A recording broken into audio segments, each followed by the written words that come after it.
ನಮಸ್ಕಾರ ಸ್ನೇಹಿತರೆ. ಸಂಖ್ಯೆ 3. ಇವು 3 ಸಂಖ್ಯೆಗಳು 4 ರೀತಿಯಲ್ಲಿ ಬರ್ತಾವ. ಫಸ್ಟ್ನೇದು 3 ಡೈರೆಕ್ಟಾಗಿ 3 ಬರುತ್ತೆ. ನಂಬರ್ 1ನಲ್ಲಿ 3 ಬರುತ್ತೆ. ಎರಡನೇದು 12 ಬರುತ್ತೆ. ಆಮೇಲೆ 21 ಬರುತ್ತೆ. ಆಮೇಲೆ 30 ಬರುತ್ತೆ. ಇವು 4 ಸಂಖ್ಯೆಗಳನ್ನು ಸಹ ಗುರು ಬೃಹಸ್ಪತಿಯನ್ನ ಇಂಡಿಕೇಟ್ ಮಾಡುತ್ತೆ, ಪ್ರತಿನಿಧಿಸುತ್ತೆ. ಆದರೂ ಸಹ ಇವರಲ್ಲಿ ಸಹ 3 ನಂಬರ್ ಸಂಖ್ಯೆಗೆ 12 ನಂಬರ್ ಸಂಖ್ಯೆಗೆ ಡಿಫ್ರೆಂಟ್ ರೀತಿಯಲ್ಲಿರುತ್ತೆ.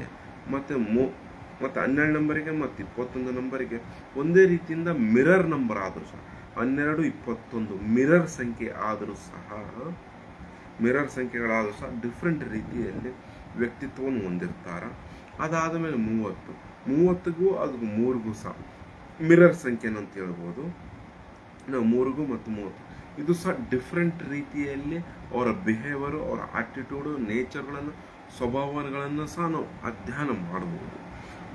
3 ವರ್ಷದ ಮಗುವಿನಿಂದ ಹಿಡಿದು ಅಂದರೆ ಹುಟ್ಟಿದಂಥ ಮಗುವಿನಿಂದ ಹಿಡಿದು 4 ವರ್ಷದ ಮಗು, 3 ವರ್ಷದ ಮಗು ಯಾವ ರೀತಿ ಬಿಹೇವ್ ಮಾಡ್ತಾನ, ಅದೇ ರೀತಿ ಒಂದು 5 ವರ್ಷದ ಮಗು ಯಾವ ರೀತಿ ಬಿಹೇವ್ ಮಾಡ್ತಾನ.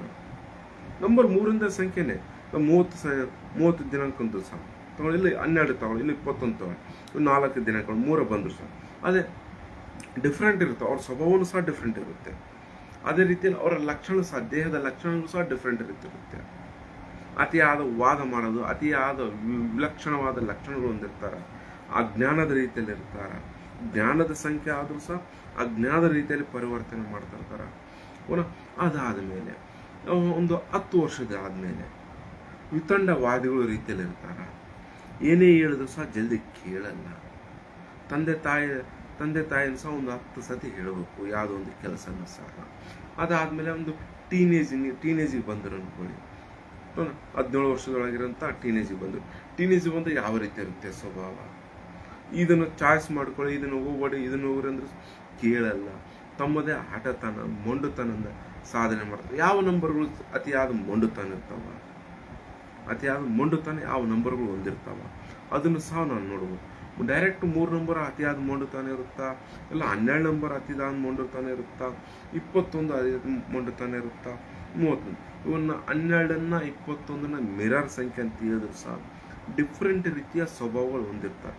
ಬಹಳ ಹುಷಾರಿಂದ ಅವ್ರನ್ನ ನಾವು ಅಧ್ಯಯನ ಮಾಡಿಕೊಂಡಾಗ ನಮ್ಮ ಮಕ್ಕಳಿಗೂ ಸಹ ಯಾವ ರೀತಿಯಿಂದ ನೇಚರ್ ಕೊಡ್ಬೋದು, ಯಾವ ರೀತಿ ಸ್ವಭಾವ ಕೊಡ್ಬೋದು ಅವರು ನೀವು ಅರ್ಥ ಮಾಡಿ ಕೇಳ್ತೀರ.